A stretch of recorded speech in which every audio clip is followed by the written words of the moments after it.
Ken, does this feel like an opportunity for a winnable game that kind of got away from you guys? Yeah, definitely. Oregon State, they've got a lot of talent, as I think people saw tonight. They have a number of kids that can shoot. A great shooting team. I think they're the top three-point shooting team in the conference, and they have some really good bigs. But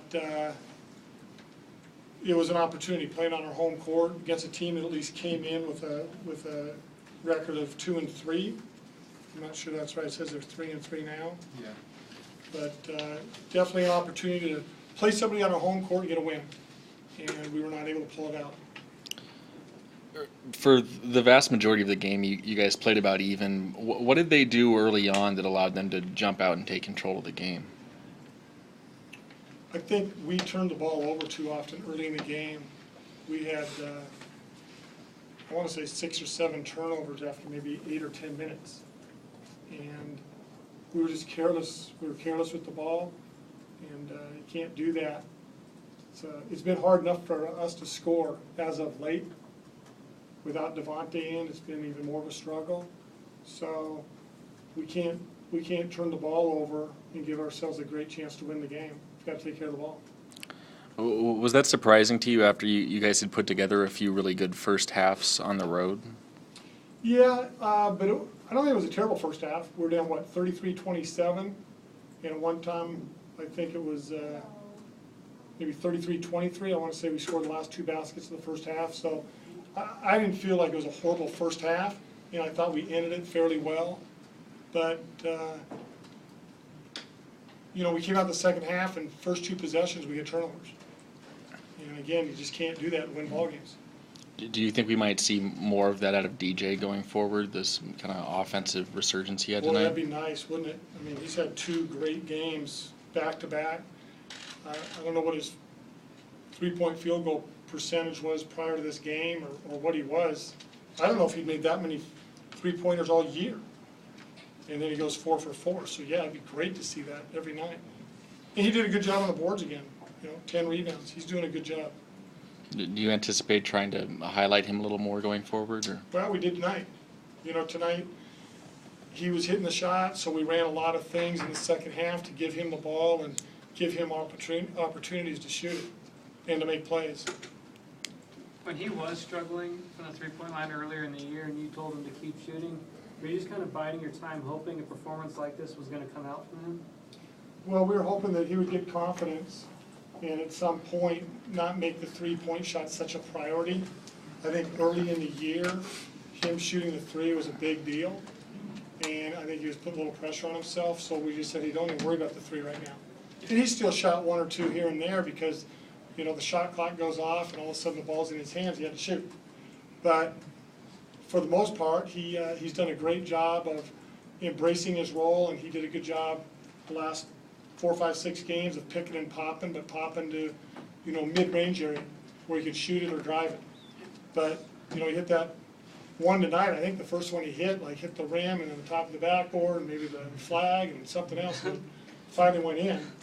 But sometimes that's all it takes. Got a little confidence, and those next 3, he looked confident shooting it. Yeah, and it seemed like he was, carrying the team on his back, and you guys were putting in such effort to finally make this comeback, and then they get that rebound and the putback with 2 minutes left or so. Was that kind of like a dagger moment for your team, having to fight just to get to that point and then to have them get that three-point play? Yeah, those plays can become deflating. You're working hard, you're plugging away, you're gaining some ground. I think we called a timeout, had a game plan for the next possession coming down, thought we had a good set to run. And then sometimes those plays end up hurting you quite a bit. What's happening in these games when the team only takes 4 free throw attempts? Is it once every couple weeks? Does the offense just stall? Is it just a couple guards who aren't attacking? What's the reason for that?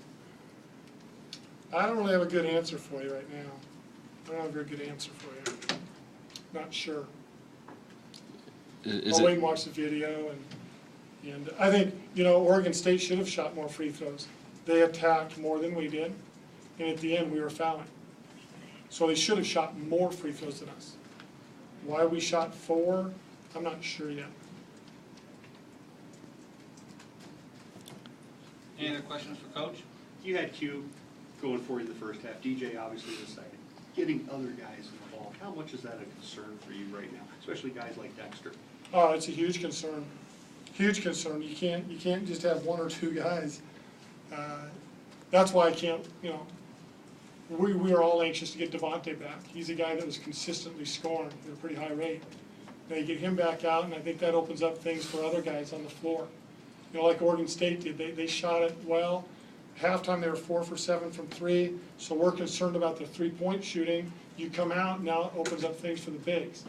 If you double down on the bigs and you're worried about the bigs, now they kick it out to the guards. So it all works together. You need a balance. And right now, we don't have a very good balance. We need guys like Dax, other guys to be able to make shots, and that helps the balance out. Speaking of that balance, I remember you said yesterday that on Monday you had a talk with Royce, a one-on-one talk about maybe his role offensively. Now with this performance, is it kind of back to the drawing board as far as him, being that aggressive person? You mentioned the double-edged sword yesterday. Well, we always want him to be aggressive. We always want him to be aggressive. We want him to look for his open shot. That his role has not changed. The only thing that I talked to him about was having him look at the video against Colorado and how critical it is for him to be that guy that can distribute to other guys, because he's the best on the team that can do that. So therefore, we really need him to attempt to fulfill that role. Along with, if he has open shots, like that Colorado game, he had 14 shots that game too. Sure. So, and that didn't bother us a bit. So it's being able to do both. Okay. Guys good?